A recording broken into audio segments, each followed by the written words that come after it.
I'm sorry. Ji, please. जोरदार तालियों से इनका इस्तेमाल करें, please.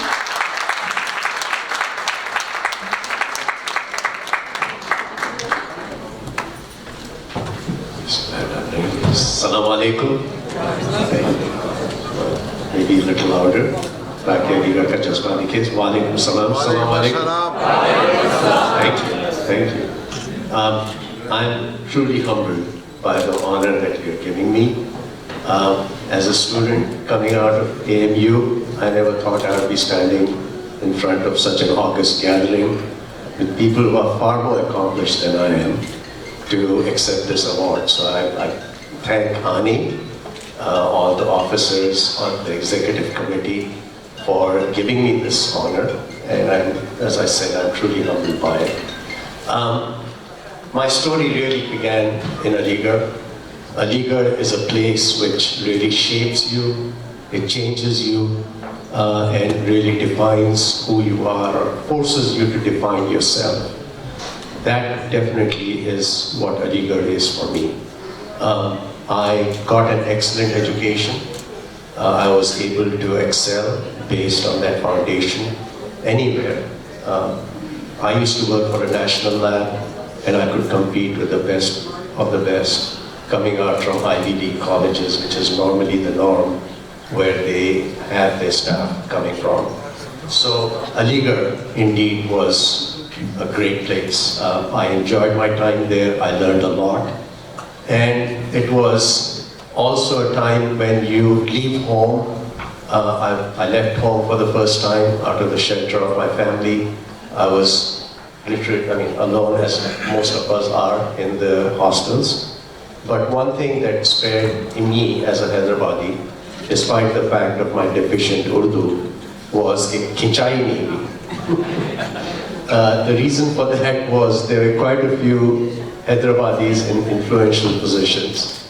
There were a few captains for tennis, swimming, and of course the provost.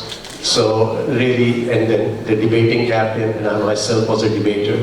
So that really, I think, exempted us from the Khichai part, despite the fact that our Urdu was quite lacking.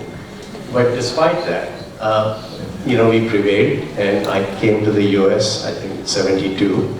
And I'm actually doubly honored to be standing here because my life in the US started here from New York.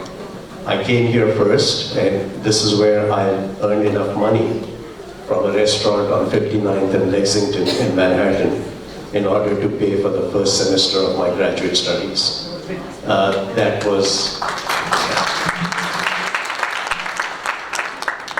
was a necessity because at that time India was very poor in its foreign exchange, and I think I still have a stamp on my passport from the Reserve Bank of India which says that $8 was issued to me in foreign currency.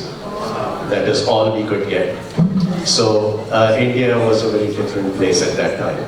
It was necessary for us then to come here, work, before we could earn enough money to pay for our at least the first semester. But as a graduate student, I had an advantage. After the first semester, I got an assistantship, so I was able to continue my studies without, again, coming back to New York to work with the restaurant. So that was the beginning. New Mexico was really another experience. As you all know, it's one of the more recent states of the country, and most people really don't recognize it as being part of the US. It's very often that we are regarded as one of the forgotten 50 states. There are instances where people who have to go for the Olympics are told to buy their tickets in Mexico City. There are times when we go to a bank. In fact, when I was transferring my money that I had earned in New York to a bank in New Mexico, I was told to go to the foreign exchange department. So, despite that, New Mexico is a wonderful place. Habiba and I have made it our home. Our 3 children were born there. And we have lived in New Mexico for 47 years now. Wow. And during that time, I had the honor, of course, of being one of the pioneers of the Muslim community there. There were only 5 or 6 of us. We used to pray Jummah in a back room and the university chapel, but the community has grown. We've built 2 masjids, and there's a large community now. But the fact remains that New Mexico is still a very multi-ethnic, multicultural place. Probably most of you would not know, but there are at least 19 distinct Native American tribes that call New Mexico their home. That kind of multi-ethnic background is very conducive to a Muslim community because we were really not regarded as outsiders. It was very easy for us to blend in. And after 9/11, I actively started doing some interfaith work. It was important for us to reach out and build bridges with our sister communities in faith. The governor at that time encouraged that. He actually formed what was then known as the First Amendment Working Group, whose mission was for all the faith leaders to come together and kind of work out an arrangement where if there is a natural calamity or a man-made disaster, how do we support each other, both morally and physically? And that was a very far-reaching move on his part, because those friendships that formed at that time literally paid off much later, because now we are blessed to have the support of a large interfaith community. If there is any kind of disturbance at the masjid, a few phone calls and at least 200-300 people will show up. When the first travel ban was put in place, within hours we were able to gather about 2,000 people who occupied the concourse at Albuquerque International Airport and virtually stopped the traffic. So that kind of interfaith work is very necessary. It pays off because it shows us that we are a part of the American fabric. And that is very necessary for us. But surprisingly, I had no intentions for a political career. But when I was asked to run for office, all the interfaith work that I had done really paid off very handsomely. Because people who I did not even know personally stepped forward to work for my campaign.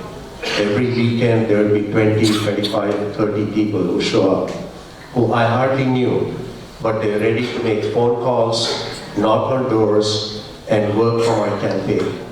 And that was a true boost for me, because as an unknown political entity, I had not run for office before. The first poll that was done showed that I was something like 14 or 16 points behind my opponent. And those kinds of numbers are very intimidating. But I think it was the perseverance that we learned in Aligarh, which it wasn't daunting for me at all. I just kept going. And despite that handicap, by the time I finished the race, I did win it. I was able to challenge and win against a 2-term incumbent, who also happened to be my neighbor, which was another fact of life, which was interesting. So I knew him, not very well, but we knew of each other. So I was able to win that race. But what was also remarkable was that district, which I won, had never been democratic for the last 18 years. So this was a flip. It was an anomaly. Really nobody except my campaign manager believed that I would win this race. So that being said, I think what is important now is, rather than focusing on my campaign, what I'd like to really talk about is this political engagement. This is something that's very important for us. There are 2 reasons why I decided to run. One is I'm an engineer, and there's really a lack of technical expertise in most legislatures. The legislators that you have are generally attorneys, business people, or even school teachers. But very few engineers enter this field. But I encourage you, all those who are engineers here, and those who have children who are in engineering, not to preclude a political career. Because your analytical skills, your ability to organize and present data, in a very organized manner is very important, because most of the time you'll be surprised, and I hope my fellow legislators are not listening, but thoughts are not very well organized. Sometimes legislators don't even really know the details of their own bill that they're writing. But as engineers,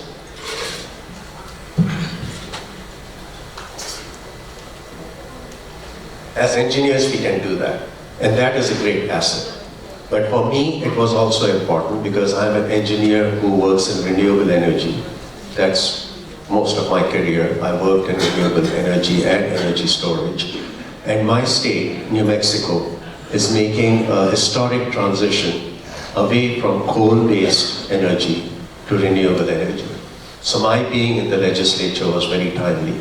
And I was able to enact laws, at least 3 bills, that will lay the foundation for this transition to happen very smoothly. But the second reason, which is more important for us here, is that as a Muslim, I felt the need that I had to step out. Why is it that others have to speak on our behalf? We should be in a position to speak for ourselves, which is what political activism is.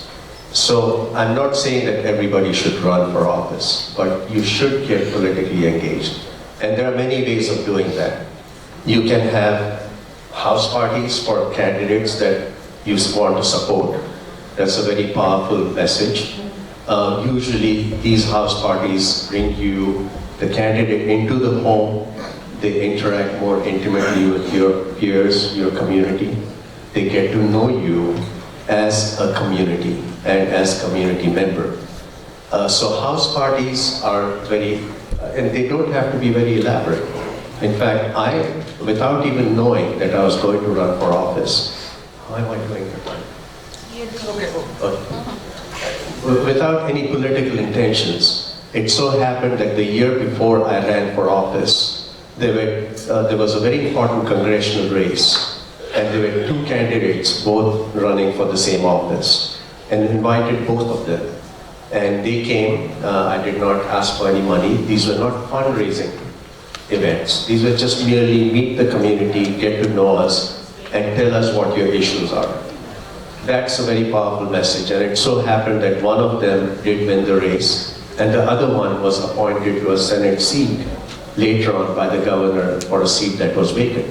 So now I have 2 powerful people in positions who know me for doing something without ever having an intention of getting any payback. The same thing happened with the mayor's race that was happening that year. There were 3 candidates, and I invited each one of them separately, and they all came. And I didn't do it with any expectation of favors.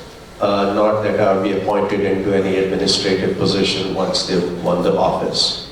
This was purely a meeting to get to know us, we get to know you, what are your issues, what are the issues that are important to our community. This is the opportunity that you get when you have a house party. The other thing, of course, that you can do is just volunteers. You can door knock, you can go to a campaign office, you can pick up the literature, go door to door, distributing that, or make phone calls. But make sure that you do get exposure with the candidate, because generally there's a large group of phone callers, a large group of people who are door knocking. So don't be lost in the crowd. Make a personal connection with the candidate that you're they for. Make sure that they know that you are there working for them. That is important. Don't be just lost in the crowd. If you really want to get involved, a good place to start is your local school board. That's always a stepping stone for most of the politicians. I did not go that route. My whole political career was a different path. But for those of you who are considering, it's an easy win. School boards are generally dominated by people who are really not that well informed about the issues, but they are well known in the community. But for you, you have a strong educational background, your children have a strong educational background, and your children are attending those schools where you would be representing them. So school boards are a good, easy entry. City council is another place. Now that's a little harder.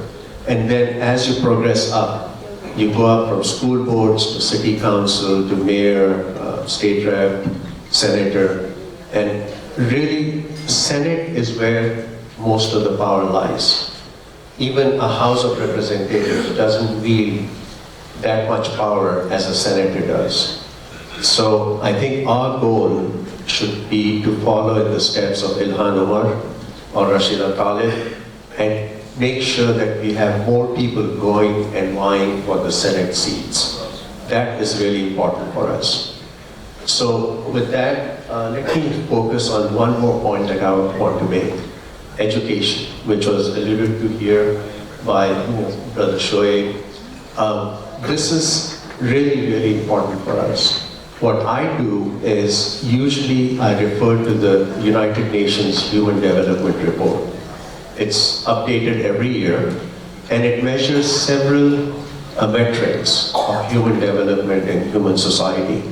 Education, wealth, community, health, and what I usually focus on is education. And sadly, without naming the countries, the